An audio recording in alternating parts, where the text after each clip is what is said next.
L'Église catholique fait mémoire de sainte Bernadette et de saint Flavien. Sainte Bernadette. Elle fut la messagère de Notre-Dame, depuis la grotte de Massabielle près du Guêves des Pyrénées. Bernadette Soubirous était née à Lourdes en 1844. Elle ne savait pas lire et n'avait pas de santé. Elle fut choisie par Dieu parce que petite et pauvre, pour être à 14 ans la confidente de la Vierge Marie. Le 11 février 1858 eut lieu la première des 18 apparitions de Marie. Quand Bernadette ose demander à la dame qui elle est, il lui est répondu en patois béarnais, « Je suis l'Immaculée Conception ». 4 ans avant, en 1854, le pape Pie IX avait proclamé ce dogme dont Bernadette n'avait jamais entendu parler. Placée sous les feux de l'actualité, dans une foule croissante où se trouvaient beaucoup de sceptiques, Bernadette n'avait de regard que pour la belle dame, reflet de la gloire de Dieu. La Vierge Marie, par des paroles simples et fortes, comme aux noces de Cana, se fait l'écho de l'Évangile, pénitence, conversion du cœur et prière pour le salut des pécheurs. Bernadette de Lourdes et de Nevers.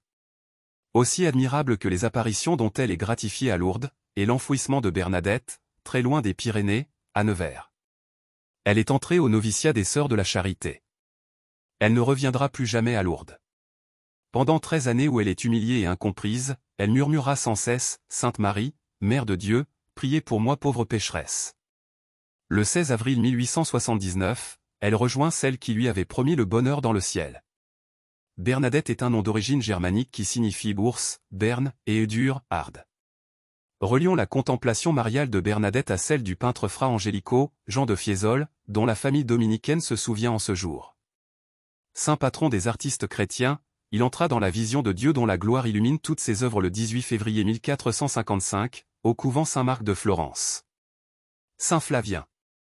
Patriarche de Constantinople, aujourd'hui Istanbul, il prend part au concile convoqué à Éphèse en 449 par l'empereur Théodose II pour combattre l'hérésie de Tichet. Problème crucial. Ce dernier voulait imposer au sujet du Christ, le monophysisme, négation de sa nature humaine pour n'admettre en lui que la nature divine. L'évêque Flavien fut le champion de la foi au Christ, vrai Dieu et vrai homme et, par suite, de la croyance en Marie Mère de Dieu, en grec Théotoko. Attaqué par des soldats et des moines partisans de Tichet, Flavien sera jeté en prison, chassé de son évêché. Il meurt peu après en exil, au sud de la Turquie, en Lydie. Sainte Bernadette, Saint Flavien, priez pour nous. Évangile. Prenez garde au levain des pharisiens et au levain d'Hérode. Alléluia. Alléluia. Si quelqu'un m'aime, il gardera ma parole.